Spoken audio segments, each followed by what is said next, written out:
This video is brought to you by Alpine Academy, subject Chemistry, class first year, Sindh textbook board, Jamshoro. Chemistry, class first year, second year, Sindh textbook board, Jamshoro. Assalamu alaikum guys, welcome to Alpine Academy.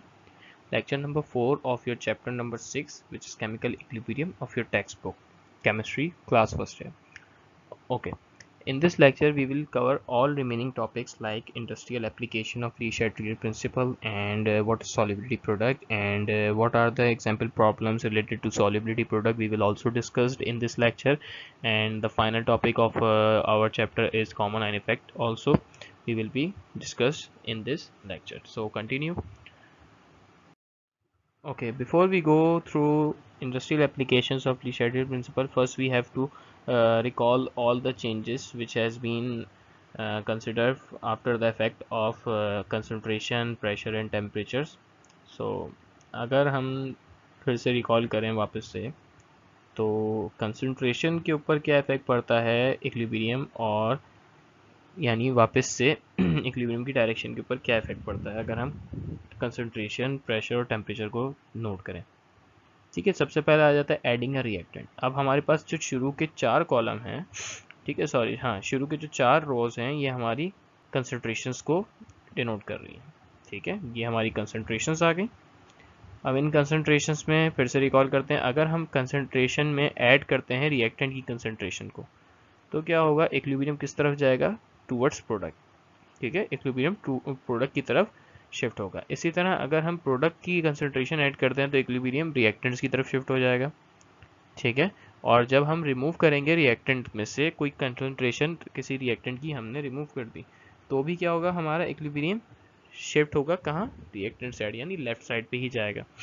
और हमारा अगर product की concentration हम कम कर रहे हैं तो भी हमारा प्रोडक्ट कहाँ जाएगा, कम हो, मतलब इक्विलिब्रियम प्रोडक्ट की साइड पे चला जाएगा। तो मतलब जहाँ पे कंसंट्रेशन कम होगी इक्विलिब्रियम वहाँ जाएगा। इसी तरह जहाँ कंसंट्रेशन बढ़ाई जाएगी इक्विलिब्रियम उसकी अपोजिट की तरफ मूव करेगा।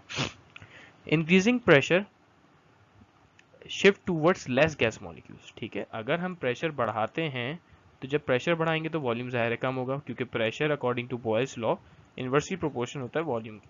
ठीक है, फॉर गैसियस सब्सटेंस।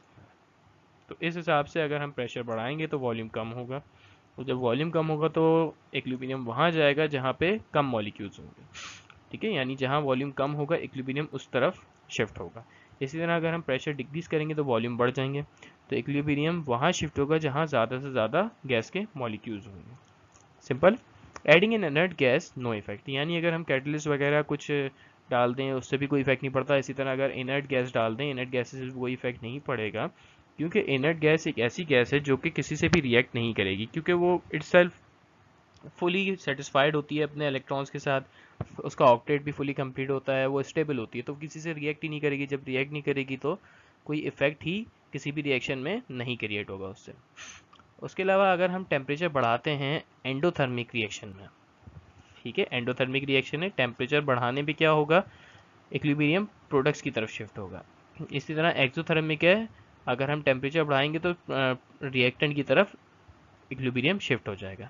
ठीक है, इसी तरह अगर हम टेम्परेचर डिक्रीज करते हैं, यानी टेम्परेचर डिक्रीज कर रहे हैं, तो एंडोथर्मी में क्या होगा, उसका अपोजिट होगा, जो कि एंडोथर्मी में इंक्रीज करने पे, यानी पहले एंडोथर्मी में कहाँ जा रहा था, इंक्रीज करने पे प्रोडक्ट की तरफ, अब कहाँ जाएगा, रिएक्टेंट की तरफ चला जाएगा। ठीक है, इसी तरह हम एक्सोथर्मी में देख रहे थे, अगर हम टेम्परेचर बढ़ा रहे थे तो वो रिएक्टेंट साइड जा रहा था, और अगर हम टेम्परेचर कम कर देंगे तो कहाँ जाएगा, प्रोडक्ट की तरफ जाएगा, ताकि इस इफेक्ट को वो मिनिमाइज कर सके और वापस से इक्विलिब्रियम ला सके। ठीक है, अब ये चीज़ें हमें वापस से रिकॉल हो गई, तो हम इंडस्ट्रियल एप्लीकेशन को देखेंगे, हैबर प्रोसेस और कॉन्टैक्ट प्रोसेस को, कि उस पर effect of concentration, pressure, temperature क्या हुआ उन रिएक्शंस के ऊपर, और उससे हमने क्या रिजल्ट्स निकाले। सबसे पहले आ जाता है हैबर्स प्रोसेस। हैबर्स प्रोसेस किसको डिनोट करता है, जिसमें आप अमोनिया बना रहे होते हैं। हैबर्स प्रोसेस से अमोनिया आपके पास लार्ज मैन्युफैक्चरिंग प्रोसेस है, जिससे अमोनिया आपके पास बहुत ज़्यादा मिलती है, मतलब इससे हम अमोनिया ज़्यादातर इस प्रोसेस से बनाते हैं। अच्छा, इसका रिएक्शन है सॉरी इसका रिएक्शन है N2 प्लस 3H2। जब नाइट्रोजन और 3 मोल्स ऑफ हाइड्रोजन रिएक्ट करेंगे एक दूसरे के साथ, तो आपके पास 2 मोल्स ऑफ अमोनिया फॉर्म्ड होगा। ठीक है, with the exception of heat, यानी आपके पास जो हीट रिलीज होगी वो कितनी हो रही है, -46.2 किलो जूल पर मोल। यानी ये -46.2 जो है आपकी एक्सोथर्मिक हीट है। एक्सोथर्मिक रिएक्शन को डिनोट कर रही है, क्योंकि जब भी हीट नेगेटिव में होती है उसका मतलब हमारे पास रिएक्शन एक्सोथर्मिक होता है। ठीक है, और आपके इस हिसाब से वॉल्यूम कितने हैं, N2 की कंसंट्रेशन अगर देखी जाए, N2 का नंबर ऑफ मोल्स कितने हैं, 1 मोल्स हैं। ठीक है, तो 1 वॉल्यूम लिख दिया। इसी तरह 3H2 यानी हाइड्रोजन के नंबर ऑफ मोल्स कितने हैं, 3 हैं, तो इसलिए इसमें 3 वॉल्यूम लिख दिया। तो 1 + 3 टोटल कितना हो गया, 4 वॉल्यूम हो गया। इसी तरह 2NH3 में आपके पास वॉल्यूम टोटल कितना है, 2 वॉल्यूम है। तो अब इसका फाइनल इसके साथ कंपेयर करेंगे तो 2 वॉल्यूम नीचे फिर से लिख देंगे, और अब हम देख रहे हैं कि इसका जो वॉल्यूम है प्रोडक्ट का वो कम है as compare to reactant side. ठीक है, अब वॉल्यूम की कहानी हम क्यों मतलब रिकॉल कर रहे हैं, क्योंकि हमें प्रेशर का इफेक्ट देखना होगा उसके लिए। तो सबसे पहले from this reaction it is clear that the reaction is exothermic. ठीक है, पहली बात रिएक्शन इज एक्सोथर्मिक। ठीक है, and accompanying by the decrease in volume. और ये एक्सोथर्मिक है, और जब रिएक्शन हो रहा है तो उसमें वॉल्यूम क्या हो रहा है, डिक्रीज हो रहा है। यानी प्रोडक्ट का वॉल्यूम कम हो रहा है और रिएक्टेंट का वॉल्यूम ज़्यादा है। ठीक है, ये भी एक पॉइंट आपने नोटिस कर लिया होगा इस रिएक्शन में हो क्या रहा है। ठीक है, ये दो बातें इसमें बहुत नोटिसेबल थी। इफेक्ट ऑफ कंसंट्रेशन, सबसे पहले कंसंट्रेशन का इफेक्ट देखते हैं। By the law of mass action the increase in concentration of any one of the reactant will shift equilibrium towards right. ठीक है, अगर हम किसी भी एक रिएक्टेंट की या कंसंट्रेशन बढ़ा देंगे तो क्या होगा, आपके पास सिंपली इक्विलिब्रियम राइट की तरफ जाएगा। ठीक है, in order to reduce the concentration of nitrogen, यानी उस नाइट्रोजन की कंसंट्रेशन को कम करने के लिए। लेट्स सपोज हमने नाइट्रोजन की कंसंट्रेशन बढ़ाई थी। ठीक है, और हम यहाँ पे बुक में जो है कहते हैं आपकी नाइट्रोजन की कंसंट्रेशन, और यहाँ पे हम इंक्रीज कर रहे हैं हाइड्रोजन की कंसंट्रेशन को, तो इससे कोई इफेक्ट नहीं पड़ता कि हम किसकी भी कंसंट्रेशन इंक्रीज करें, बट जिसी की भी कंसंट्रेशन बढ़ाएंगे इक्विलिब्रियम उसके अपोजिट जाएगा। ठीक है, यहाँ पे मैंने ये नेट से पिक ली है, तो एक नज़र यहाँ पे हम बुक से भी इसको कंपेयर कर लेंगे। बुक में हाइड्रोजन होता है, नेट पे यहाँ पे बुक में नाइट्रोजन है और नेट पे यहाँ पे हाइड्रोजन लिया है, तो कोई मसला नहीं है, बट जिसकी भी हम कंसंट्रेशन बढ़ाएंगे तो इक्विलिब्रियम उसके टूवर्ड्स राइट पे जाएगा। ठीक है, ये कंसंट्रेशन का इफेक्ट है। ठीक है, तो अब हम इसमें इफेक्ट ऑफ प्रेशर देख लेते हैं कि प्रेशर के ऊपर क्या इफेक्ट पड़ रहा है। कि अमोनिया जब बन रही है, ठीक है, तो वॉल्यूम आपका कम हो रहा है, हमने ये चीज़ नोटिस कर ली। तो जब अमोनिया बन रही है तो डिक्रीज इन वॉल्यूम है, hence increase in pressure will favour forward reaction. ठीक है, वॉल्यूम कम है तो इसका मतलब कहाँ वॉल्यूम कम है, प्रोडक्ट साइड पे वॉल्यूम कम है। और अगर हम प्रेशर को बढ़ा देते हैं तो क्या हो रहा है, आपकी अमोनिया गैस और ज़्यादा बन रही है। ठीक है, तो और जो प्रेशर होता है वो अराउंड 400 से 1000 एटमॉस्फेयर के बीच में हम प्रेशर इस पे अप्लाई करते हैं। ठीक है, बुक में जो इन्फॉर्मेशन है मैं उससे रिलेटेड आपको बता रहा हूँ कि जो बुक में लिखा हुआ है वो 400 से लेके 1000 एटमॉस्फेयर प्रेशर, हम इस प्रेशर को अप्लाई करते हैं इस रिएक्शन पे, और उस प्रेशर पे जो आपका इक्विलिब्रियम होता है वो शिफ्ट होता है राइट साइड पे, और जो अमोनिया की फॉर्मेशन है वो ज़्यादा हो जाती है। अब ये ऐसा क्यों हो रहा है, क्योंकि हमने पढ़ा था जब भी प्रेशर अप्लाई होता है, हाई प्रेशर जब हम बढ़ाते हैं प्रेशर, तो इक्विलिब्रियम वहाँ जाता है जहाँ नंबर ऑफ मोल्स कम होते हैं। तो नंबर ऑफ मोल्स आपके प्रोडक्ट साइड पे हैं, वॉल्यूम साइड यानी नंबर ऑफ मोल्स आपके प्रोडक्ट अमोनिया के ऊपर हैं। तो इसका मतलब आपका प्रेशर जब हाई हुआ तो अमोनिया की फॉर्मेशन भी इंक्रीज हो गई। ठीक है, इसी तरह अगर हम टेम्परेचर की बात करें तो टेम्परेचर से क्या इफेक्ट पड़ेगा कि जो रिएक्शन है आपका अमोनिया का वो एक्सोथर्मिक रिएक्शन है। अब ये मुझे कैसे पता चल रहा है, क्योंकि हमारे पास जो हीट रिलीज हो रही है वो नेगेटिव में आ रही है। ठीक है, नेगेटिव में जो हीट आती है उसको बोलते हैं एक्सोथर्मिक हीट, यानी वो हीट रिलीज हुई है। ये नेगेटिव -46.2 आपके पास एक्सोथर्मिक को डिनोट कर रहा है। और जब भी हम एक्सोथर्मिक रिएक्शन में टेम्परेचर को डिक्रीज करते हैं, यानी जब भी हम एक्सोथर्मिक में टेम्परेचर डिक्रीज कर रहे हैं तो इक्विलिब्रियम कहाँ शिफ्ट हो रहा है, प्रोडक्ट साइड पे शिफ्ट हो रहा है।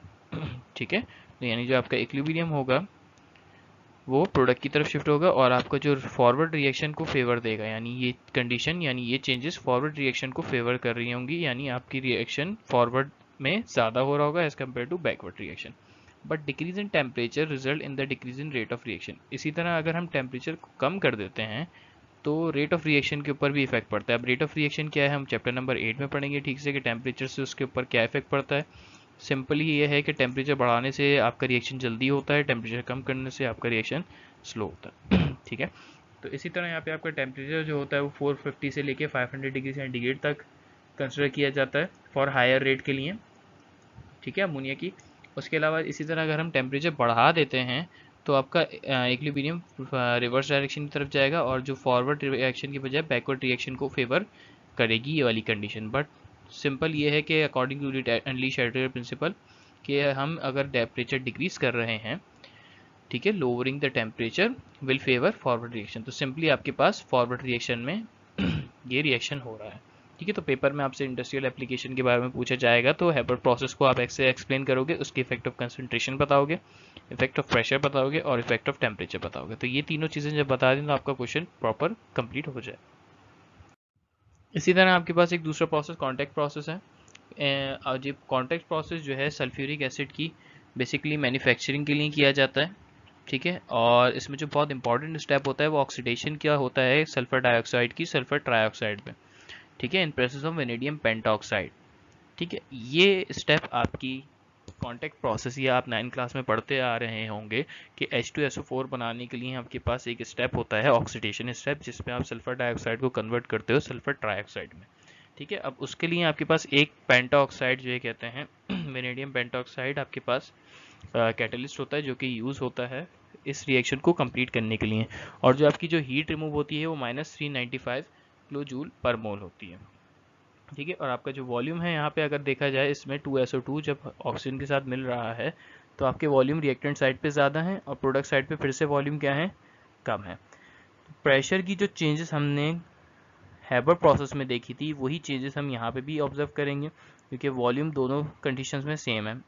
तो आपके पास जो प्रेशर में हम चेंजेस लेके आए वही यहाँ पे भी चेंजेस प्रेशर की वजह से वही होंगी। इसी तरह टेम्परेचर भी यहाँ पे माइनस में है, यानी आपकी जो हीट रिलीज हो रही है वो -395 किलो जूल पर मोल है। तो इसका मतलब ये भी एक्सोथर्मिक रिएक्शन हो और यहाँ पे भी टेम्परेचर की वही कंडीशन होंगी जो कि हैबर प्रोसेस में थी, ठीक है। तो सबसे पहले for this reaction it is clear that the reaction is exothermic, ठीक है। ये रिएक्शन एक्सोथर्मिक है because of this -395 kilo joule पर मोल हीट, ठीक है। इसकी वजह से जो हमें पता चला कि रिएक्शन एक्सोथर्मिक रिएक्शन है माइनस की वजह से। And accompanied bye the decrease in volume, यानी वॉल्यूम डिक्रीज हो रहा है। यहाँ पे रिएक्टेंट साइज पे 2 + 1 यानी 3 मोल है और 3 मोल होगा यानी 3 वॉल्यूम हो गया और यहाँ पे प्रोडक्ट साइड पे वो 2 वॉल्यूम है, तो यानी वॉल्यूम डिक्रीज हो रहा है। कंसंट्रेशन का इफेक्ट क्या होगा, by the law of mass action increase in concentration of one of the reactant will shift equilibrium towards right. अगर हम किसी भी एक रिएक्टेंट की कंसंट्रेशन बढ़ा दें तो आपका इक्विलिब्रियम किस तरफ जाएगा, राइट साइड की तरफ जाएगा। Hence increase in concentration of sulphur dioxide in presence to oxygen has more effect, यानी अगर हम सल्फर डाइऑक्साइड की कंसंट्रेशन बढ़ाते हैं ऑक्सीजन के मुकाबले में तो उसका इफेक्ट ज़्यादा होगा। यानी क्यों ज़्यादा होगा, क्योंकि उसके वॉल्यूम भी ज़्यादा है, ठीक है, 2 मोल्स हैं। तो अगर हम इसकी कंसंट्रेशन बढ़ाते हैं तो इसका इफेक्ट इक्विलिब्रियम पे और ज़्यादा पड़ेगा, ठीक है। ये बात भी आपने याद रखनी है कि सिंपली आपके पास एक तो कंसंट्रेशन की कहानी है, जब कंसंट्रेशन अगर हम बढ़ा रहे हैं तो आपके पास क्या हो रहा है, इक्विलिब्रियम की तरफ कहाँ जा रहा है, राइट साइड की तरफ जा रहा है। और वो क्यों जा रहा है राइट साइड की तरफ, ताकि वो इस इफेक्ट को रिड्यूस कर सके और वापस से इक्विलिब्रियम पे आ सके, ठीक है। अब डिपेंड करता है O2 की बढ़ाएं या SO2 की बढ़ाएं। अगर SO2 की बढ़ाते हैं तो उसका इफेक्ट ज़्यादा बुरा पड़ेगा, ठीक है, वो ज़्यादा जल्दी फॉरवर्ड रिएक्शन होंगे। O2 की बढ़ाएंगे तो थोड़ा चेंज आएगा क्योंकि O2 की कंसंट्रेशन से इतना ज़्यादा इफेक्ट नहीं पड़ेगा जितनी आपकी SO2 की कंसंट्रेशन से इफेक्ट पड़ेगा, ठीक है। इसी तरह अगर हम प्रेशर की बात करें, इफेक्ट ऑफ प्रेशर, तो उसमें आपके पास सिंपल क्या है कि अगर हम देखें तो हमारा जो वॉल्यूम है वो प्रोडक्ट साइड पे कम हो रहा है, ठीक है।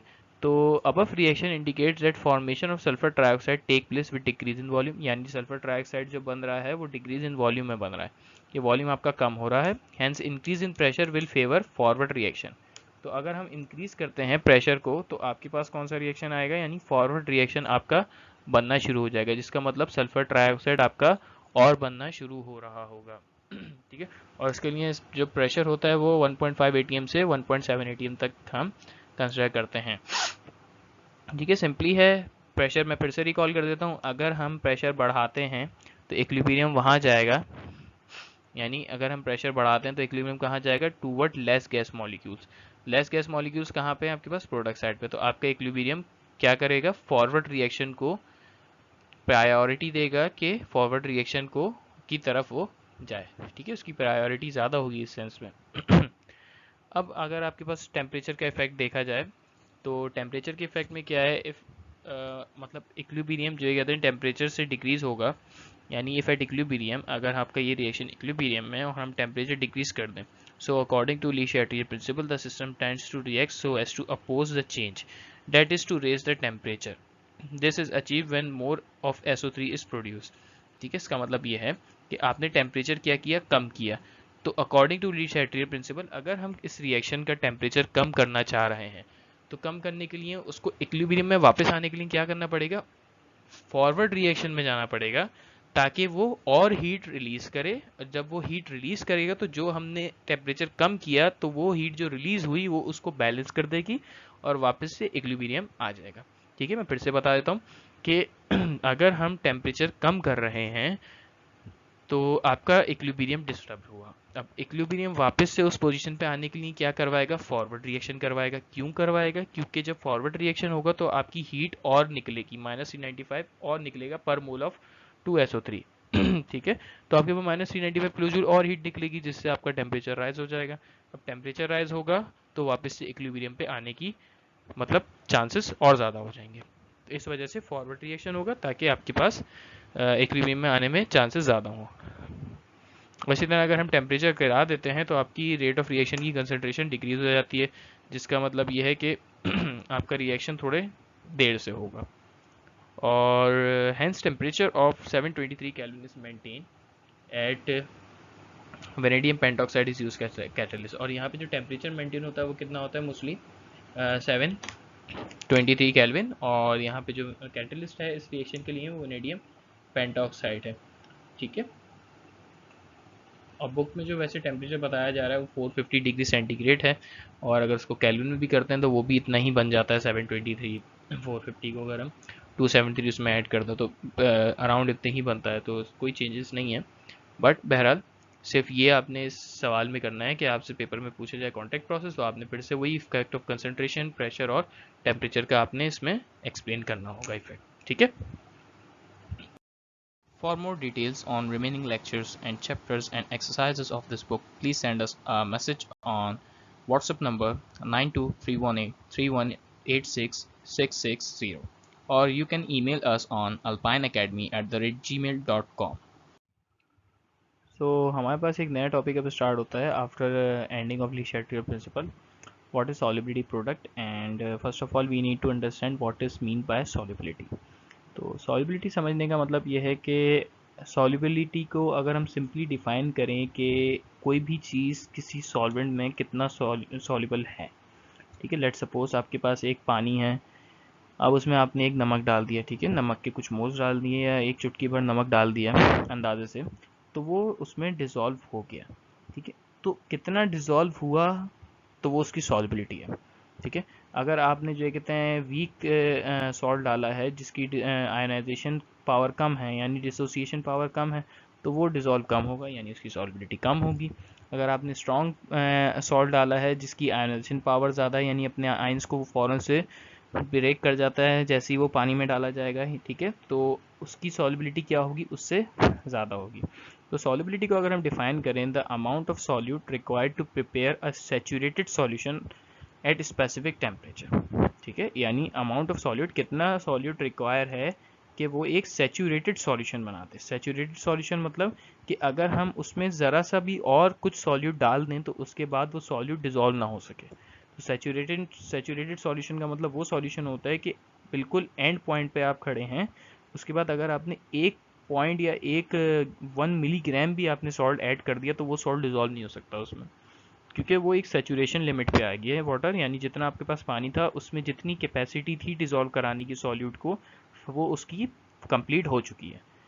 ठीक है, तो वो उसकी सॉल्युबिलिटी के ऊपर डिपेंड करता है कि कितना उसमें सॉल्युबल है वो चीज़। ठीक है, solubility is also defined as a property of a substance called solute, यानी एक सॉल्यूट की प्रॉपर्टी है। ठीक है, सॉल्युबिलिटी सॉल्यूट की प्रॉपर्टी है to get dissolve in a solvent in order to form a solution, कि खुद को डिजोल्व कर देना सॉल्वेंट में ताकि सॉल्यूशन बना सके, उसको बोलते हैं सॉल्युबिलिटी। ठीक है, ये वाली डेफिनेशन थोड़ी ज़्यादा ईजी है अगर देखी जाए, कि फिर से मैं बता देता हूँ प्रॉपर्टी ऑफ सब्सटेंस, यानी ये सॉल्यूट की प्रॉपर्टी है सॉल्युबिलिटी, कि वो अपने आप को किस तरह कितना डिसॉल्व करता है सॉल्वेंट में ताकि वो एक सॉल्यूशन बना सके। ठीक है। Okay, the solubility of ionic compound which dissociate to form cation and anion. Ionic compound कौन से होते हैं जो सॉल्यूशन में जाके डिसोसिएट कर देते हैं अपने सॉल्यूट मतलब सॉलिड पार्टिकल्स को एनाइन और कैटायन में, उनको हम बोलते हैं ionic compound. In water varies to a great deal, यानी आयनिक कंपाउंड की जो वेरिएशन है सॉल्युबिलिटी की वो बहुत वेरी करती है, यानी solubility of ionic compound very करती है वाटर में। सम कंपाउंड्स आर हाईली सॉल्युबल, यानी कुछ कंपाउंड्स ऐसे हैं जो बहुत ज़्यादा सॉल्युबल हैं and may even absorb moisture from the atmosphere whereas other are highly insoluble। और कुछ ऐसे हैं कि कुछ एटमॉस्फेयर्स को मतलब मॉइस्चर्स में से भी एटमॉस्फेयर को एब्जॉर्ब कर लेते हैं। उसके अलावा कुछ ऐसे सब्सटेंसेस हैं जो कि हाईली इंसॉल्युबल हैं, उनको हम जितना भी डिजोल्व करने की कोशिश करें वो फिर भी नहीं मिलेंगे। For example sand and water, जब हम वाटर में सैंड को डिजोल्व करने की कोशिश करें तो सैंड को जितना भी आप स्ट्रे कर लें, जितना भी हिला लें, शेक कर लें, जितना भी मिक्स कर लें, वो कभी भी डिजोल्व नहीं हो सकती। ठीक है। अब क्या है, when an excess of slightly soluble ionic compound is mixed with water some of it dissolve and remaining compound settle at the bottom. यानी जब हम excess of slightly soluble ionic compound, slightly soluble ionic compound का मतलब वो है कि ऐसा soluble ionic compound जो बहुत कम डिसॉल्व हो। स्लाइटली सॉल्युबल मींस उसकी सॉल्युबिलिटी थोड़ी कम हो। इज मिक्स्ड विद वाटर, अगर हम उसको वाटर से मिलाएं तो some of it dissolves and remaining compound settle at the bottom. तो ऐसा सॉल्ट जिसकी सॉल्युबिलिटी थोड़ी कम है, तो जब हम उसको पानी में मिलाएंगे तो उसमें से कुछ कंपाउंड सॉल्युबल हो जाएंगे, बाकी के सारे कंपाउंड नीचे बॉटम पे बैठ जाएंगे, ठीक है, रह जाएंगे। Dynamic equilibrium is established between undissolved solid compound and its ion in the saturated solution.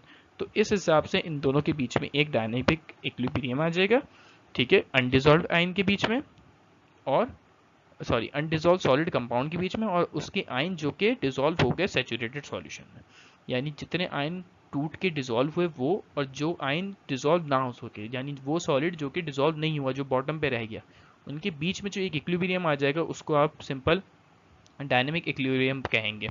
For example, AgCl is only very slightly soluble in water and the following equilibrium exists। यानी AgCl को अगर हम water में slightly मतलब add कराएंगे तो वो slightly soluble है, यानी कम सॉल्युबल होगा और आपके पास इक्विलिब्रियम आ जाएगा। ठीक है। अब आगे फर्दर हम सॉल्युबिलिटी प्रोडक्ट को देख लेते हैं। सॉल्युबिलिटी प्रोडक्ट क्या होता है? The product of the concentration of ions in the saturated solution of a sparingly soluble salt is called solubility product। अगर हम किसी slightly soluble आयन को मतलब slightly soluble salt को वाटर में ऐड करवाते हैं, जैसे AgCl है, उसको ऐड करवाया तो सॉल्युबिलिटी प्रोडक्ट क्या होगा? पहली बात तो वो आयंस में टूटेगा यानी डिसॉल्व हो जाएंगे। तो सॉल्युबिलिटी प्रोडक्ट होता है product of the concentration of ions, यानी ये कंसंट्रेशन ऑफ आयंस की मल्टीप्लिकेशन है इन the saturated solution of a sparingly soluble salt, यानी वो आयन जो डिसॉल्व हो गए उनकी मल्टीप्लिकेशन को आप सॉल्युबिलिटी प्रोडक्ट कहोगे। ठीक है। तो अब हम सॉल्युबिलिटी प्रोडक्ट की डेरिवेशन को देख लेते हैं।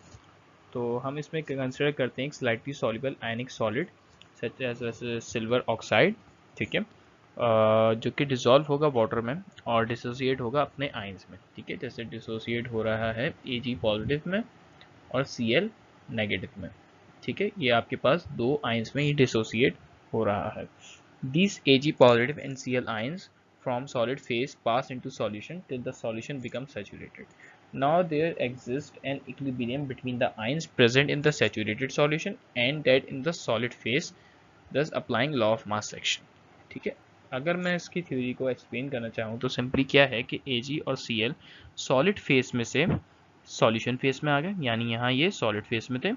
ठीक है, अब किस फेज में आ गए? ये सॉल्यूशन एक्वस यानी सॉल्यूशन फेज में।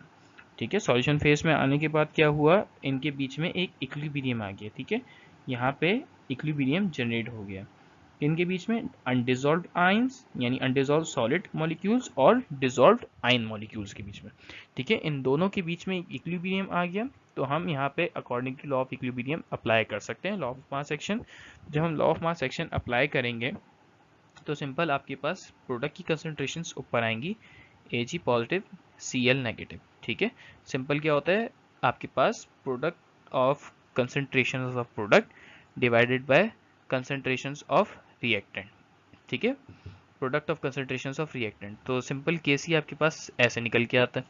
और हमें ये पता है कि कंसंट्रेशन ऑफ सॉलिड AgCl उसकी सॉलिड फेस में कंसंट्रेशन फिक्स्ड होती है, ठीक है। तो no matter how much solid is present in contact with solution, so we can write AgCl, और जो आपके पास सिंपल रिएक्टेंट है वो Kc से मल्टीप्लाई हो जाएगा, क्योंकि हमें पता है कि उसकी कंसंट्रेशन फिक्स्ड है। तो AgCl डायरेक्ट एक तरीके से कांस्टेंट कंसिडर किया जाएगा। फिक्स्ड हो गई वैल्यू यानी कांस्टेंट हो गई। तो अब इस कांस्टेंट को यानी K डैश को आप जब Kc से मल्टीप्लाई करेंगे तो आपके पास एक नई टर्म निकलेगी KSP, ठीक है। ये आपके पास सॉल्युबिलिटी प्रोडक्ट है जो कि किसके बराबर हुआ, Ag पॉजिटिव आयन और Cl नेगेटिव आयन के बराबर हो गया, ठीक है। KSP is termed as the solubility product, ठीक है। KSP को आप solubility product बोलेंगे। It is the product of ionic concentration of the dissolved ions and it varies with the temperature। ये किसका प्रोडक्ट है, ionic concentrations of dissolved ion, यानी जो आयन डिसॉल्व हो गए उनकी आयनिक कंसंट्रेशन का ये प्रोडक्ट है, ठीक है। और ये वेरी करता जाएगा टेम्परेचर के साथ। इसी तरह आपके पास दूसरा एक स्पैरिंगली सॉल्युबल सॉल्ट होगा CaF2। CaF2 भी इसी तरह AgCl की तरह वहाँ CaF2 लिखा जाएगा, जो कि कंसंट्रेशन उसकी कांस्टेंट होगी, और जब वो Kc से मल्टीप्लाई हो जाएगा तो वो फिर से KSP आ जाएगी, और सिंपल KSP फिर उसके आयंस के कंसंट्रेशन के ऊपर डिपेंड करेगी, यानी KSP फिर इसका प्रोडक्ट होगा ionic concentration of the dissolved CaF2 ions, यानी Ca2+ आयन और F माइनस और उसकी पावर 2, ठीक है। अगर मैं इसका रिएक्शन लिखना चाहूँ तो इसका रिएक्शन सिंपल ऐसा होगा, CaF2 जब रिएक्ट करेगा तो किस में टूटेगा, Ca प्लस यानी 2+ आयन में, ठीक है। उसके अलावा ये किस में टूटेगा, 2 मोल्स ऑफ फ्लोरीन में, ठीक है, फ्लोराइड आयन में। ये इसका सिंपल सा रिएक्शन होगा, ठीक है। और इसकी जो KSP होगी वो डिपेंड किस पे करेगी, product of ionic concentration of dissolved ions, यानी इन दोनों के ऊपर डिपेंड कर रही होगी, ठीक है, KSP की वैल्यू इस सॉल्ट की, ओके। अब हम कैलकुलेशन करते हैं सॉल्युबिलिटी प्रोडक्ट की फ्रॉम द सॉल्युबिलिटी। ये इसकी एग्जाम्पल प्रॉब्लम्स हैं जो कि सॉल्युबिलिटी प्रोडक्ट के सवालात आपके बोर्ड के एग्जाम में आते हैं, उसके न्यूमेरिकल्स। तो सबसे पहले हमने कैलकुलेट करनी है solidity product from the solubility, ठीक है। पहला सवाल आपके पास इस टॉपिक से रिलेटेड है कि जिसमें आपके पास सॉल्युबिलिटी गिवन होगी, आपको सॉल्युबिलिटी प्रोडक्ट कैलकुलेट करना है, ठीक है। सॉल्युबिलिटीज आर गिवन इन ग्राम्स पर क्यूबिक डेसीमीटर, यानी सॉल्युबिलिटीज किस में गिवन होती है, यानी सॉल्युबिलिटी का यूनिट क्या होता है आपके पास, ग्राम्स पर decimetre cube, which are the physical units of concentration. और ये फिजिकल यूनिट्स है कंसंट्रेशन का, ठीक है, केमिकल यूनिट नहीं है, ये फिजिकल यूनिट्स है। तो सॉल्युबिलिटी ऑफ AgCl इज 1.40 × 10⁻³ ग्राम पर dm³, यानी सॉल्युबिलिटी ऑफ AgCl आपको पता है, और मॉलिक्यूलर मास AgCl का कितना है, 143.5 है, ठीक है। Cl का होता है 35.5, 35.5 143.5 में से माइनस कर देंगे तो आपके पास सिंपल Ag का मॉलिक्यूलर मास, एटॉमिक मास आ जाएगा। तो simple atomic mass of Ag और Cl को ऐड करा तो आपके पास 143.5 वैल्यू आ गई। Hence it's solubility in terms of molarity is calculated. अगर हम इसकी सॉल्युबिलिटी के बजाय मोलैरिटी निकालें इस सॉल्ट की, ठीक है, AgCl की, तो आपको सिंपल क्या करना पड़ेगा, इसका जो ग्राम मॉलिक्यूलर मास होता है, यानी आपके पास जो AgCl का मॉलिक्यूलर मास होता है उसका यूनिट होता है ग्राम पर मोल, ठीक है, इसका यूनिट होता है ग्राम पर मोल, और आपके पास सॉल्युबिलिटी का यूनिट है ग्राम पर dm³। तो जब ग्राम पर dm³ और ग्राम पर मोल होगा तो ग्राम से ग्राम कैंसिल हो जाएगा यहाँ पे, ठीक है, यानी यहाँ पे ग्राम पर dm³ था तो ये वाला ग्राम नीचे वाले ग्राम पर मोल से कैंसिल हो गया, और आपके पास सिंपल यूनिट क्या आ जाएगा, मोल पर dm³, और आपके पास मोलैरिटी ऐसे निकल के आ जाएगी। यानी मोलैरिटी निकालने का तरीका क्या है, जो सॉल्युबिलिटी गिवन है उसको डिवाइड करा दो सॉल्ट के एटॉमिक मॉलिक्यूलर मास से, तो आपके पास मोलैरिटी आ जाएगी। Hence the concentration of Ag plus is 0.98 mole per dm³ and the concentration of Cl negative is also 0.98 because there is one Cl ion for each Ag ion, ठीक है। अगर हम इसका reaction देखें तो हमें रिएक्शन याद है कि AgCl जब बनता है, ठीक है, तो AgCl की आपके पास ये कंसंट्रेशन मैंने इसी के ऊपर लिख दिया, ये AgCl की कंसंट्रेशन थी।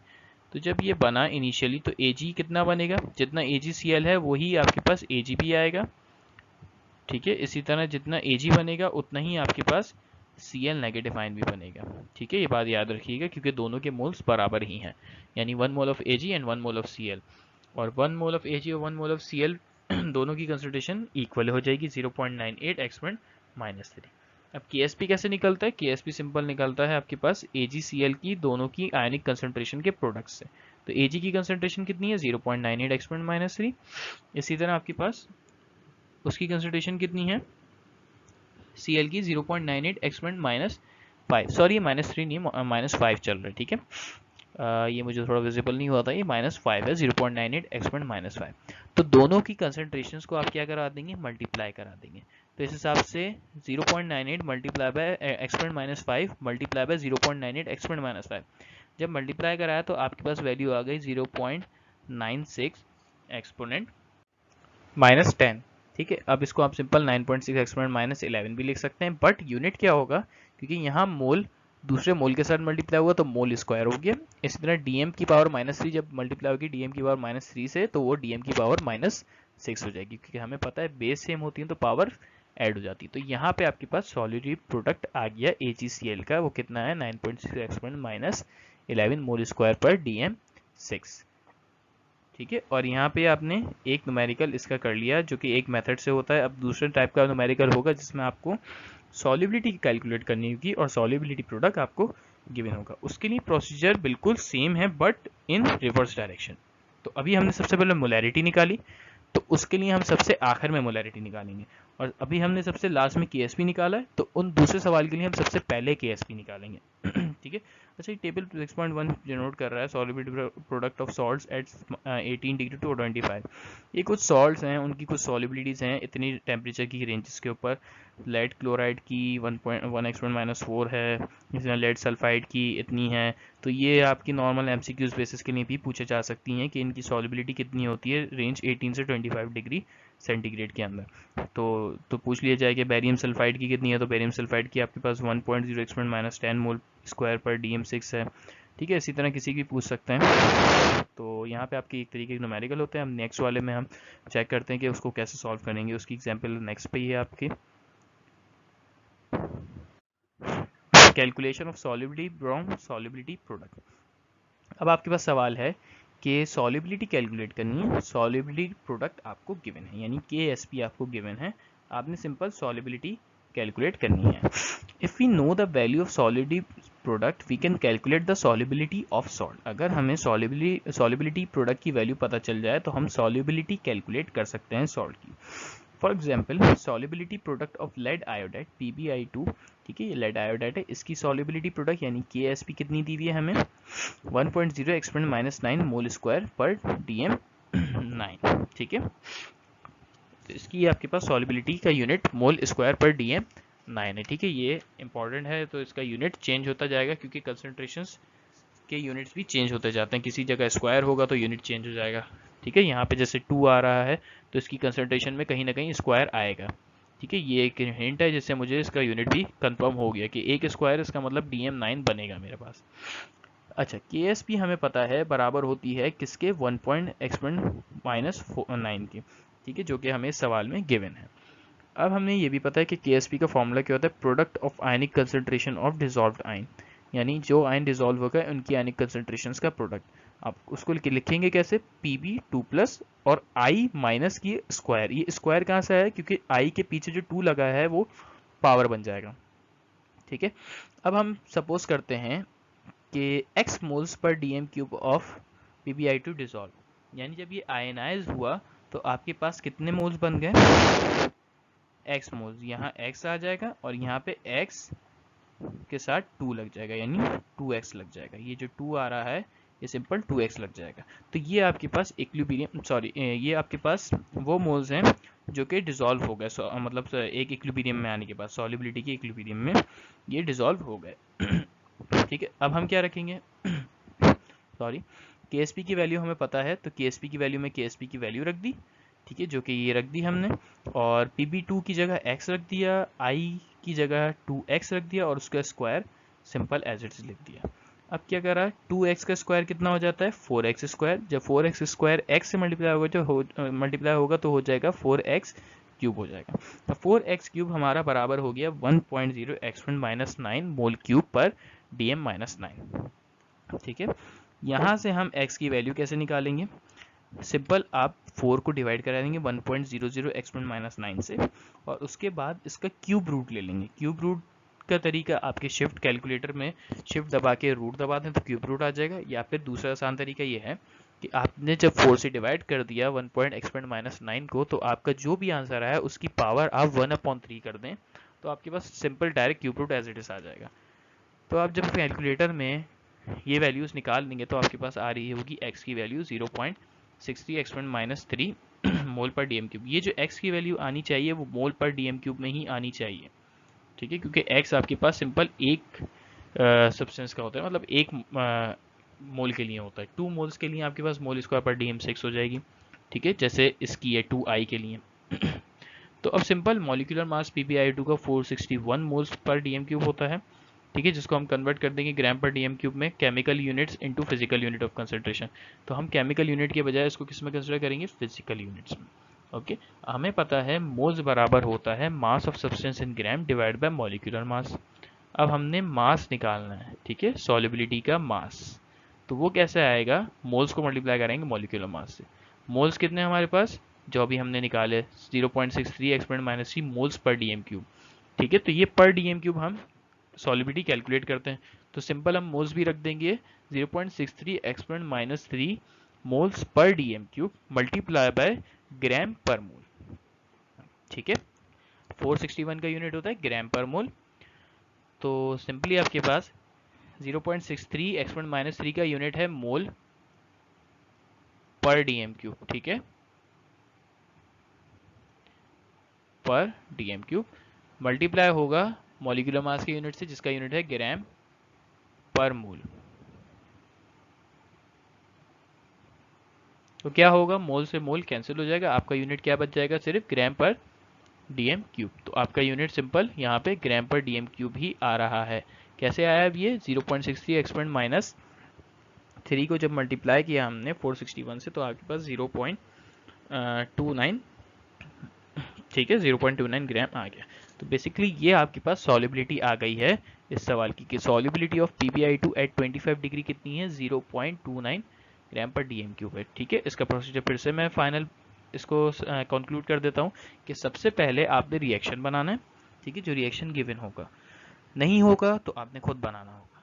उसके बाद KSP का फॉर्मूला लिखना है। KSP बराबर होगा, अगर 2 आ रहा है तो वो स्क्वायर हो जाएगा, अगर 2 नहीं आता तो कुछ भी नहीं लिखते, हम सिंपल कंसंट्रेशन को मल्टीप्लाई कर देंगे। अब हम ये सपोज करेंगे कि x मोल मतलब नंबर ऑफ मोल्स इक्विलिब्रियम में है, ठीक है, डिसॉल्व हो गए, आयोनाइज हो गए, तो उसके बाद हम x रख देंगे, कंसंट्रेशन पुट कर देंगे, फिर फाइनली हम क्या करेंगे, मल्टीप्लाई करके सिंप्लीफिकेशन करके x की वैल्यू निकाल देंगे जो कि मोल पर डीएम क्यूब में आएगी। उसके बाद हम मॉलिक्यूलर मास से उसके मोल्स को मल्टीप्लाई कराएंगे और हमारे पास सॉल्युबिलिटी आ जाएगी। तो ये सिंपल सा एक मेथड है, ठीक है। और दूसरी एप्लीकेशन के लिए calculation from of solubility product from solubility के लिए इसका रिवर्स प्रोसेस करते हैं, जो कि हमने अभी पीछे देखा था, ठीक है। ओके, सो आपके पास अब एप्लीकेशन आ जाती है सॉल्युबिलिटी प्रोडक्ट की। तो सॉल्युबिलिटी प्रोडक्ट की एप्लीकेशन क्या है, it is used to determine whether precipitation should form from a solution of ionic concentration. The value of solubility product represent the equilibrium condition between the dissolved ion and undissolved solid phase of solute when a solution is saturated. अच्छा, solubility product आपके पास determine करता है कि या तो precipitation form होगी, ठीक है, या फिर नहीं होगी, ठीक है। प्रेसिपिटेशन क्या होती है, प्रेसिपिटेशन मतलब ये होता है कि अगर आप सिंपल सी अगर मैं एग्जांपल दूँ, जैसे एक सॉल्ट है उसको आपने वाटर में डिज़ोल्व करवाया, ठीक है, वो डिज़ोल्व हो गया। अब डिज़ोल्व होने के बाद आपको विजिबल नहीं होगा, ठीक है, आपने 1 चम्मच और डाल दिया, ठीक है, 1 स्पून लिया, वो 1 स्पून पूरा 1 टेबल स्पून सॉल्ट और आपने वाटर में डाल दिया, अब वो भी डिज़ोल्व हो गया, ठीक है, वो भी आपको विजिबल नहीं हुआ। अब आपने क्या किया, फिर से 1 टेबल स्पून और ऐड करवा दिया, तो जब आप उसको स्टिर कर रहे हैं, घुमा रहे हैं, मिक्स कर रहे हैं, तो वो डिज़ोल्व नहीं हो पा रहा, तो वो आपको सॉल्ट विजिबल नज़र आ रहा है, तो वो उसको बोलते हैं प्रेसिपिटेट, ठीक है। यानी प्रेसिपिटेशन मतलब छोटे छोटे जर्रात जो कि डिसॉल्व नहीं हो पाए। इसी तरह आप मिट्टी को पानी में डिसॉल्व कर दें तो आपको मिट्टी नज़र आ रही होगी, उसके पार्टिकल दिख रहे होंगे, तो ये आ गए आपकी प्रेसिपिटेशन, ठीक है। तो KSP आपके पास सॉल्युबिलिटी प्रोडक्ट ये कैलकुलेट करके बताता है कि प्रेसिपिटेट बनेंगे या नहीं बनेंगे किसी भी सॉल्यूशन में, ठीक है। उसके अलावा the value of solubility product represent the equilibrium condition. Solubility product आपके पास equilibrium condition की को भी explain करता है कि dissolved solute और undissolved solid phase के बीच में equilibrium कितना है, ठीक है, कब आएगा equilibrium. When a solution is saturated, ठीक है, यानी solution कब saturated हो जाएगा ये बताता है KSP, ठीक है. When the product of the ionic concentration is equal to the solubility product, अगर ionic concentration का product, when the product of ionic concentration is equals to solubility product, अगर वो KSP के बराबर होगा तो solution क्या होगा, saturated, यानी उस solution को saturated solution कहा जाएगा.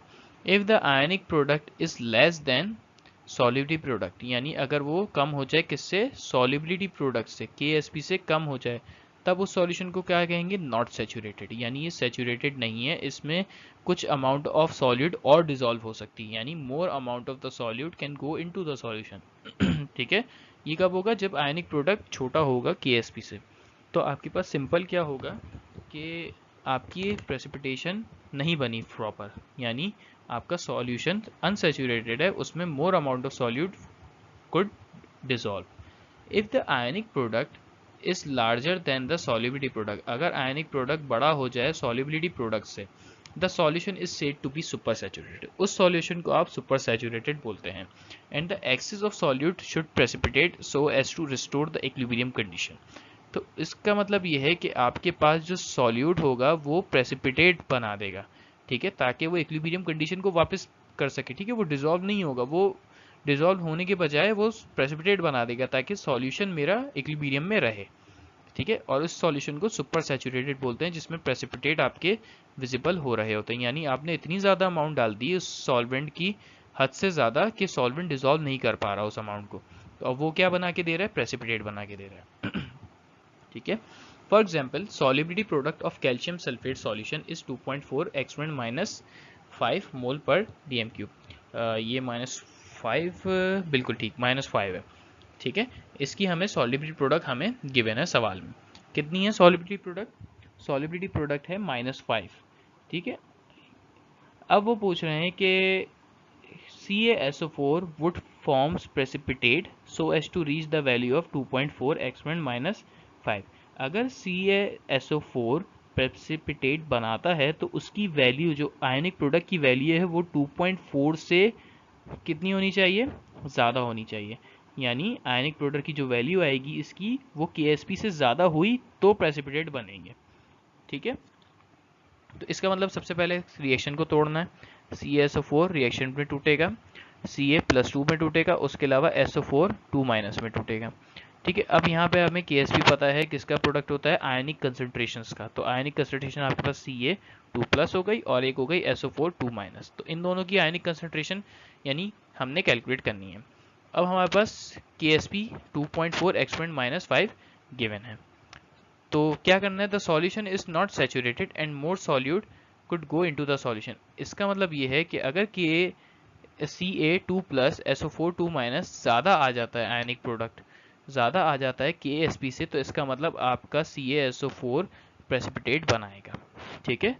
और अगर आपका CaSO4 यानी इसका आयनिक प्रोडक्ट कम आता है KSP से, तो इसका मतलब ये है the solution is not saturated, ये यानी सॉल्यूशन अनसैचुरेटेड है, इसमें थोड़ी और अमाउंट ऑफ सॉल्यूट डिसॉल्व हो सकती है, ठीक है. More solute could go into the solution till the product become equal to 2.4. तो आप इससे ये भी एक कंक्लूजन ले सकते हैं कि अगर KSP की वैल्यू आयनिक प्रोडक्ट के बराबर आ जाएगी तो सैचुरेटेड हो जाएगा, और अगर KSP की वैल्यू आयनिक प्रोडक्ट से बड़ी होगी तो इसका मतलब अनसैचुरेटेड है. उसको सैचुरेटेड में आने के लिए आयनिक प्रोडक्ट की वैल्यू को KSP की वैल्यू तक आना पड़ेगा.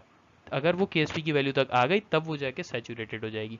इसी तरह अगर KSP की वैल्यू आपकी कम है और आयनिक प्रोडक्ट ज़्यादा है, तो आयनिक प्रोडक्ट की वैल्यू को कम होना पड़ेगा ताकि आपका इक्विलिब्रियम वापस से आ सके. और इसके लिए कम होने के लिए वो क्या कर देगा, प्रेसिपिटेट बनाना शुरू कर देगा ताकि अपनी आयनिक कंसंट्रेशन को वो की वैल्यू को 2.4 तक लेके आ सके और इक्विलिब्रियम अटेन कर सके, ठीक है. सो related to application of solubility product, there is a problem and you guys are very familiar with this problem because this problem is already asked in past papers. and you have to just calculate whether the solution or salt is going to precipitate or not. तो सवाल आपके पास ये है, question ये है कि should PbCrO4 lead chromate precipitate from a solution prepared by mixing 100 cm cube of 2.5 exponent minus 4 molar PbNO3 to lead nitrate and 300 cm cube of centimeter cube of 1.5 exponent minus 8 molarity of potassium chromate. तो आपके पास जो molarity given है, यानी lead chromate की precipitation calculate करनी है कि ये सॉल्यूशन में प्रेसिपिटेट फॉर्म करेगा या नहीं करेगा। तो उसके लिए क्या करना है, आपने सबसे पहले लेड की मोलैरिटी निकालनी होगी, ठीक है। इसी तरह क्रोमेट की मोलैरिटी निकालनी होगी। लेड की मोलैरिटी निकालने के लिए आपके पास लेड नाइट्रेट गिवन है और क्रोमेट की मोलैरिटी निकालने के लिए आपके पास पोटेशियम क्रोमेट है, ठीक है। KSP हमें PbCrO4 की दी हुई है, जिसको हम कंपेयर करेंगे अपने रिजल्ट के साथ और ये कंक्लूजन देंगे कि हमारा सॉल्यूशन में प्रेसिपिटेट बन रहे होंगे या नहीं बन रहे होंगे। तो सॉल्यूशन क्या है, the equation for the equilibrium is, equilibrium की इक्वेशन क्या हुई PbCrO4 की, जब ये ब्रेक होगा तो Pb 2+ में टूटेगा और CrO4 2- में टूटेगा, ठीक है। ये अनडिजॉल्व होगा सॉल्ट और वो आपके डिजॉल्व आयंस होंगे। KSP बराबर होता है ionic product of concentrations of products, ठीक है, उनके प्रोडक्ट की कंसंट्रेशंस पे, यानी प्रोडक्ट की कंसंट्रेशन का प्रोडक्ट आपके पास KSP कहलाता है। अब 1.8 एक्सपोनेंट माइनस 14 आपके गिवन है सवाल में। अच्छा, total volume of the solution कितना हुआ, 100 cm क्यूब ऑफ किसका है, लेड नाइट्रेट 100 cm क्यूब है और potassium chromate K2CrO4 300 cm cube है। दोनों का टोटल वॉल्यूम कितना हो जाएगा, 100 + 300 400 cm क्यूब, ठीक है। ये टोटल वॉल्यूम हो गया जो कंटेनर में है। And this volume contain the equivalent 100 cm cube of lead nitrate and 300 cm cube of potassium chromate. और ये जो वॉल्यूम है ये दोनों के किसके बराबर है, 100 cm cube of lead nitrate PbNO3 2 के और 300 cm क्यूब ऑफ K2CrO4 के बराबर है, ठीक है। The concentration of each ion is calculated, और हर आयन की कंसंट्रेशन कैसे कैलकुलेट होगी, सबसे पहले Pb की कंसंट्रेशन कैलकुलेट होगी। उसके लिए क्या करना पड़ेगा, Pb किस में से निकाल सकते हैं हम, PbNO3 2 में, यानी लेड नाइट्रेट में से हम लेड की कंसंट्रेशन को निकाल सकते हैं। कैसे निकालेंगे, 100 cm cube of lead nitrate divided by 400 cm cube of lead nitrate.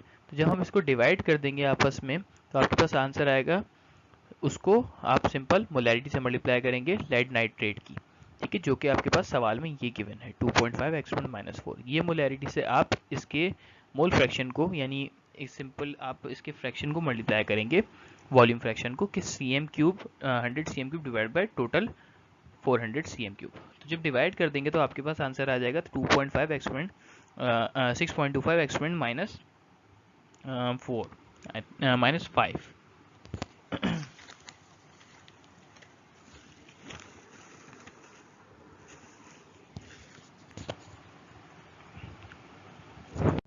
ठीक है, और इसी तरह CrO4 2 आयन की आप जो है कहते हैं कैलकुलेट करेंगे, किस तरह निकालेंगे, 300 cm क्यूब ऑफ K2CrO4 उसका वॉल्यूम रखेंगे मल्टीप्लाई बाय उसकी मोलैरिटी जो कि सवाल में गिवन है 1.5 एक्सपोनेंट माइनस कितनी है, एक्सपोनेंट माइनस 8 है, ठीक है। अब आपने डिवाइड करना है 400 को 300 से, 300 को डिवाइड करेंगे 400 से, जो आंसर आएगा उसको हम मल्टीप्लाई कर देंगे 1.5 एक्सपोनेंट माइनस 8 से, तो आपके पास आंसर आ जाएगा 1.125 एक्सपोनेंट माइनस 8 मोल, ठीक है, मोलैरिटी। तो ये आपके पास दोनों की कंसंट्रेशंस आ गई, Pb की और क्रोमेट की। तो आयनिक प्रोडक्ट कैसे निकलेगा, आयनिक प्रोडक्ट सिंपल दोनों की कंसंट्रेशन का मल्टीप्लिकेशन है, तो दोनों की कंसंट्रेशन को आप मल्टीप्लाई कर देंगे तो आपके पास आयनिक प्रोडक्ट आ जाएगा। अब आयनिक प्रोडक्ट की वैल्यू आई है 7.03 एक्सपोनेंट माइनस 13। अब ये जो आयनिक प्रोडक्ट की वैल्यू है ये बेसिकली आपकी वो फाइनल वैल्यू है जिसको हम कंपेयर कराएंगे सॉल्यूटिव प्रोडक्ट की वैल्यू के साथ, जो कि 1.8 एक्सपोनेंट माइनस 14 है। अगर हम इसको कंपेयर कराते हैं 7.03 एक्सपोनेंट माइनस 13 को किसके साथ, 1.8 एक्सपोनेंट माइनस 14, तो हमें ये पता लग सकता है कि since the ionic product is larger than the solutive product, यानी जो 7.03 एक्सपोनेंट माइनस 13, ये माइनस 13 और वो माइनस 14, तो माइनस 13 वाली वैल्यू ज़्यादा बड़ी होगी, तो 7.03 एक्सपोनेंट माइनस 13 बड़ा है किससे, KSP से। तो इसका मतलब PbCrO4 प्रेसिपिटेट बनाएगा सॉल्यूशन में, ठीक है, यानी प्रेसिपिटेट उसमें PbCrO4 के प्रेसिपिटेट सॉल्यूशन में बनेंगे। क्यों बनेंगे? क्योंकि आयनिक कंसंट्रेशन यानी आयनिक प्रोडक्ट की वैल्यू कितनी ज़्यादा हो गई, किससे? सॉल्युबिलिटी प्रोडक्ट से, तो आपकी प्रेसिपिटेट सॉल्यूशन में बनेंगे। ठीक है, ये इस तरीके के सवाल आपके बोर्ड पे पेपर में अक्सर पूछे जाते हैं और मोस्टली यही सवाल अक्सर पूछ लिया जाता है। तो आपने कुछ नहीं करना है, जब भी सवाल ऐसा पूछा जाए तो सिंपल आपने यही मेथड यूज़ करना है और इससे आप कैलकुलेट करके बता सकते हो कि आपके सॉल्यूशन में प्रेसिपिटेट बनेंगे या फिर नहीं बनेंगे। Okay, now common ion effect, this is the last topic of your chapter. तो हमने प्रीवियसली क्या देखा था कि अगर हम जो है प्रेसिपिटेशन ऑफ इलेक्ट्रोलाइट को कंसिडर करते हैं कि प्रेसिपिटेशन कब बनते हैं इलेक्ट्रोलाइट में, तो वो तब बनते हैं जब एक आयंस की कंसंट्रेशन KSP की कंसंट्रेशन से यानी सॉल्युबिलिटी प्रोडक्ट से बढ़ जाती है, तो आपके पास सिंपली प्रेसिपिटेशन हो जाती है। ठीक है, और ये कैसे अचीव हो सकती है? किसी भी कंसंट्रेशन की, मतलब किसी भी आयन की कंसंट्रेशन को इंक्रीज करके। अगर हम किसी भी एक आयन की कंसंट्रेशन को इंक्रीज कर दें तो आपकी प्रेसिपिटेशन उस इलेक्ट्रोलाइट की हो जाएगी। कैसे? अगर हम एक आयन है, लेट सपोज ये रिएक्शन ले लेते हैं, इस रिएक्शन को ये भी पढ़ लेते हैं अभी हम पहले। जैसे AgCl है, अगर हम इसमें Cl की कंसंट्रेशन बढ़ा रहे हैं, कैसे बढ़ा रहे हैं? एक और सब्सटेंस ऐड करके, NaCl। तो इस NaCl की वजह से Cl बहुत ज़्यादा हो गए। अब Cl जब ज़्यादा हो गया तो आयनिक कंसंट्रेशन भी Cl की क्या हो जाएगी? ज़्यादा हो जाएगी। जब आयनिक कंसंट्रेशन Cl की ज़्यादा हो गई और Ag की भी ज़्यादा है, मतलब Ag की भी जो कंसंट्रेशन थी इतनी थी, तो दोनों को जब हमने मल्टीप्लाई कराया तो उसका रिजल्ट KSP से ज़्यादा निकलेगा। ठीक है, अभी हमने NaCl नहीं डाला, सिंपल AgCl ही है। उस वक्त दोनों की कंसंट्रेशन जो थी उसका प्रोडक्ट निकाला हमने, वो KSP से छोटा निकला, लेकिन हमने Cl की कंसंट्रेशन बढ़ा दी।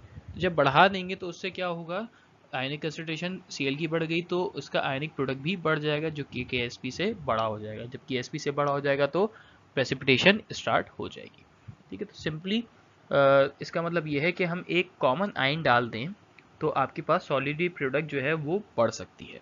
क्या मैंने इसका कंक्लूड किया? मोरल क्या निकला इसका? कि अगर हम एक सॉल्युबिलिटी प्रोडक्ट को बढ़ाना चाहते हैं किसी भी सॉल्यूशन की, तो उसके लिए हमें एक कॉमन आयन इंक्लूड या उसकी कॉमन आयन ऐड करना पड़ेगा।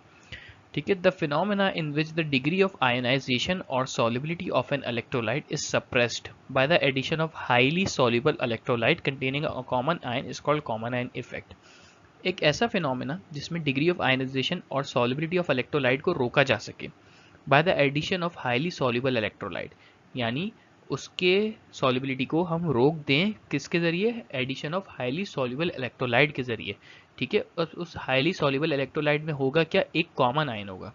ठीक है, जिसकी वजह से ये solubility रुक जाएगी किसी भी स्पैरिंगली soluble सॉल्ट की। ठीक है, तो उस इफेक्ट, उससे जो इफेक्ट पड़ेगा उसकी solubility के ऊपर एक आयन ऐड करने के बाद, तो उसको बोलते हैं कॉमन आयन इफेक्ट। ठीक है, या उसके अलावा दूसरी definition, the decrease in the solubility of the salt, यानी solubility को कम कर दें, रोकना या कम करना किसी भी सॉल्ट की solubility को कम कर दें in a solution that already contains an common ion, और उस सॉल्यूशन में जिसमें उसका एक और कॉमन आयन भी हो, तो उस इफेक्ट को बोलते हैं कॉमन आयन इफेक्ट। ठीक है, फॉर एग्जांपल हमने प्रेसिपिटेशन ऑफ AgCl कराई है। ठीक है, AgCl की प्रेसिपिटेशन करवा रहे हैं, कैसे? ऐड कर रहे हैं Cl आयन, ठीक है, as a common ion in the shape of NaCl, यानी NaCl के जरिए हम Cl आयन कॉमन कर रहे हैं और Cl आयन की कंसंट्रेशन हम बढ़ा रहे हैं। Due to this addition of the solubility of AgCl is suppressed, यानी अगर हम Cl आयन की कंसंट्रेशन बढ़ा दी तो इक्विलिब्रियम किधर जाएगा? लेफ्ट साइड पे चले जाएगा, यानी AgCl आपके ज़्यादा बनेंगे।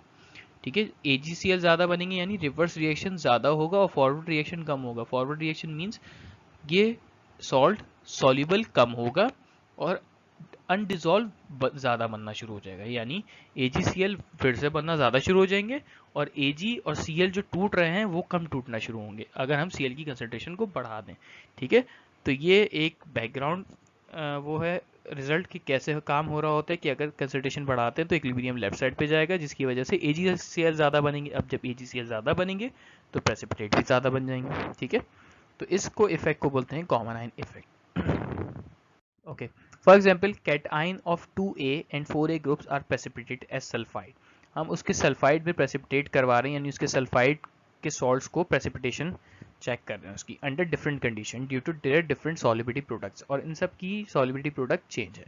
अच्छा, एक पॉइंट और, solubility product of 2A group sulphide is less than group 4A, यानी ग्रुप 4A का जो सॉलिबिलिटी प्रोडक्ट है वो ज़्यादा है एज कम्पेयर टू ग्रुप 2 है। तो लेट सपोज एग्जांपल देख लेते हैं। Now passing the H2S through the original solution in presence of HCl। आपके पास एक सॉल्ट है, ठीक है, वो सॉल्ट कुछ भी हो सकता है। लेट सपोज वो सॉल्ट हो जाता है आपके पास CuS, ठीक है, कॉपर सल्फाइड। उस कॉपर सल्फाइड को हम बोलेंगे ओरिजिनल सॉल्यूशन, ठीक है। उसमें आपके पास एक HCl भी होगा, ठीक है, जो कि एक इलेक्ट्रोलाइट है। अब उससे क्या हो रहा है, हम उस ओरिजिनल सॉल्यूशन में H2S गैस पास करवा रहे हैं, ठीक है। उसमें पहले से ऑलरेडी HCl है, तो हमने उसके ऊपर एक H2 गैस पास करवाई। H2 गैस जब हम पास करवाएंगे, यानी H2S जब हम पास करवाएंगे तो वो डिसोसिएट होगा 2H में और S की पावर 2 माइनस में, ठीक है, इसमें डिसोसिएट होगा।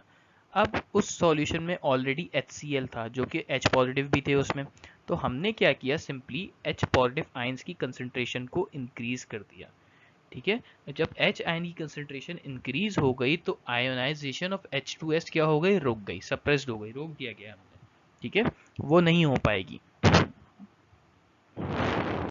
तो हुआ क्या, जब H आयन की कंसंट्रेशन बढ़ गई तो इक्विलिब्रियम लेफ्ट साइड की तरफ चला गया, यानी इस तरफ आ गया, और H2S आपके पास ज़्यादा बनना शुरू हो गए, ठीक है। हालांकि H2S को डिसोसिएट होना था 2H और S में, लेकिन वो नहीं हो पा रहे क्योंकि हमने एक कॉमन आयन इफेक्ट प्रोड्यूस कर दिया with the help of HCl, ठीक है। तो कॉमन आयन इफेक्ट की वजह से हाइड्रोजन की कंसंट्रेशन ज़्यादा हो गई।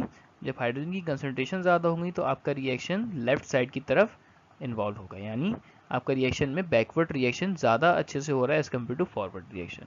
तो concentration of S is decrease which further increase the solubility product of group 2A sulphide.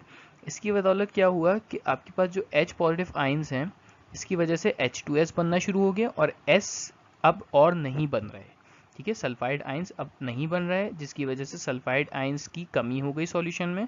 और जब सल्फाइड आयंस की सॉल्यूशन में कमी हो गई, जो आपके पास ओरिजिनल सॉल्ट का सॉल्यूशन था CuS का, तो वो फिर डिसोसिएट होना ज़्यादा शुरू हो जाएगा, यानी वो इस सल्फाइड की कमी को पूरा करने के लिए और अच्छे से सॉल्युबल होगा, ठीक है। असल मकसद हमारा सॉल्युबिलिटी प्रोडक्ट इंक्रीज करना था उस सॉल्ट की, ठीक है, जिसके लिए हमने ये वाला काम किया, जिससे हमने उस सॉल्यूशन में सल्फाइड आयंस की कमी करवाई। कैसे, H आयंस को कॉमन कर दिया, जिसकी वजह से H2S और डिसोसिएट नहीं हुआ और सल्फाइड आयंस हमारे पास सॉल्यूशन में कम रह गए, जिसकी वजह से जब सल्फाइड आयन कम रहेगा तो उसको इक्विलिब्रियम में लाने के लिए जो हमारा सॉल्ट है ग्रुप 2A का, जिसको हमने कंसिडर किया CuS, तो वो डिसॉल्व होना अच्छे से शुरू होगा और आपके पास सल्फाइड की कमी को वो ख़त्म करने की कोशिश करेगा, ठीक है। तो इस तरह आपकी सॉल्युबिलिटी प्रोडक्ट ग्रुप 2 की हम बढ़ा सकते हैं। इसी तरह फॉर एग्जाम्पल ग्रुप 4A है sulphides higher solubility product by passing H2S in presence of NH4OH। अब ग्रुप 4A सल्फाइड्स की सॉल्युबिलिटी प्रोडक्ट जो है वो बहुत ज़्यादा होती है, ठीक है। अब हम क्या करा रहे हैं, पास करा रहे हैं H2S को NH4OH के साथ, तो H2S डिसोसिएट होगा 2H प्लस और S माइनस 2 में, ठीक है। NH4OH डिसोसिएट होगा NH4 positive plus OH negative में। अब क्या हो रहा है कि H2S का H पॉजिटिव और NH4OH का OH नेगेटिव मिलके वाटर बना देंगे, ठीक है। Hydrogen ion is react with hydroxide ion to form water, और इसकी वजह से क्या होगा, जब यहाँ से OH चला गया और H चला गया तो दोनों की कंसंट्रेशन में कमी आ गई, तो इसका मतलब इक्विलिब्रियम किस तरफ जाएगा, राइट साइड की तरफ चला जाएगा, ठीक है। आपने 2H यहाँ से निकाल दिया और OH ऊपर से निकाल दिया और वो अलग मिल गए, वाटर बना दिया उन्होंने मिलके, तो यहाँ से तो कंसंट्रेशन की कमी हो गई। तो जब कमी होती है जिस जगह पे, तो इक्विलिब्रियम कहाँ जाता है, उसी की डायरेक्शन में जाता है, यानी राइट साइड पे इक्विलिब्रियम चला जाएगा, ठीक है। And the concentration of the sulphur is increase. अब जब ये राइट साइड पे इक्विलिब्रियम जाएगा तो सल्फर तो आपके पास किसी से रिएक्ट नहीं हुआ, तो यानी जब राइट साइड पे जाएगा तो H2S और ज़्यादा डिसोसिएट होना शुरू होगा, जिसकी वजह से सल्फर बढ़ जाएगा, और जब सल्फर इंक्रीज हो जाएगा तो उसकी वजह से आपकी सॉल्युबिलिटी प्रोडक्ट जो है वो भी क्या हो जाएगी, सॉल्युबिलिटी प्रोडक्ट जो है वो भी आपकी बढ़ जाएगी, जो कि बहुत ही होगी कि वो प्रेसिपिटेट के लिए एप्लीकेबल हो जाए, यानी इतनी। यानी सिंपल ये है कि कंसनट्रेशन और जब सल्फर बढ़ेगा तो आपके पास सॉल्युबिलिटी प्रोडक्ट भी बढ़ जाएगी। यानी जब सल्फर की कंसनट्रेशन बढ़ गई तो आपके पास जो ओरिजिनल सॉल्ट था, जैसे ग्रुप 4 के, जैसे लेट सपोज जिंक सल्फाइड ले लेते हैं, जिंक सल्फाइड ओरिजिनल सॉल्ट है, तो जिंक, अब मैं अगर इसका सिंपल से एक रिएक्शन लिख लूँ यहाँ पे तो थोड़ा आपको इजीली समझ आ जाएगा। जिंक Zn सल्फाइड, ठीक है, ये रिएक्शन है, और Zn plus 2 plus Zn 2 plus और S 2 माइनस, ठीक है। अब इसमें क्या हुआ, सल्फर की कंसंट्रेशन बढ़ गई, ठीक है, सल्फर की क्या कहा मैंने, कंसंट्रेशन बढ़ गई ना, क्योंकि यहाँ पे H और OH मिलके वाटर बन गई, जिसकी वजह से कंसंट्रेशन यहाँ पे कम हो गई और आपका रिएक्शन किस तरफ गया, फॉरवर्ड डायरेक्शन में गया, यानी इस डायरेक्शन में, जिसकी वजह से S और ज़्यादा बन गए। अब जब S ज़्यादा बन गए यानी इनकी कंसंट्रेशन ज़्यादा हो गई S की, तो आपका इक्विलिब्रियम किस तरफ जाएगा, लेफ्ट साइड पे, इस रिएक्शन के लिए, ठीक है, इस रिएक्शन के लिए लेफ्ट साइड पे जाएगा, जिसका मतलब ये है कि आपके पास जिंक सल्फाइड ज़्यादा बन जाएंगे और आपकी प्रेसिपिटेशन भी इंक्रीज हो जाएगी, ठीक है, यानी सॉल्युबिलिटी प्रोडक्ट तो बढ़ेगा ही, उसके अलावा आपकी प्रेसिपिटेशन भी इंक्रीज हो जाएगी, ठीक है। तो मकसद ये था कि कॉमन आयन इफेक्ट आपकी सॉल्युबिलिटी भी बढ़ाता है, उसके अलावा सॉल्युबिलिटी प्रोडक्ट को कम भी कर सकता है, ठीक है। तो यहाँ पे आपका चैप्टर एंड होता है, चैप्टर नंबर 6 केमिकल इक्विलिब्रियम। और फर्दर क्वेश्चंस के लिए, क्वेरीज के लिए आप हमें कांटेक्ट कर सकते हैं हमारी ईमेल आईडी पे और व्हाट्सएप नंबर पे, और उसके अलावा आप कमेंट सेक्शन में कमेंट भी कर सकते हैं। तो नेक्स्ट लेक्चर में इंशाल्लाह हम लोग इस चैप्टर के प्रोग्रेस टेस्ट 6 को कंप्लीट करने की कोशिश करेंगे, ठीक है। अल्लाह हाफिज़। So if you have any queries related to any topic or any chapter, you can contact us on Gmail ID, or as well as you can contact us on WhatsApp number. And also, if you have any queries regarding this video, you can comment in the comment section box and we will answer your queries. Kindly subscribe and like and share our video. Thank you so much. Don't forget to share, like and subscribe our channel. Thank you so much.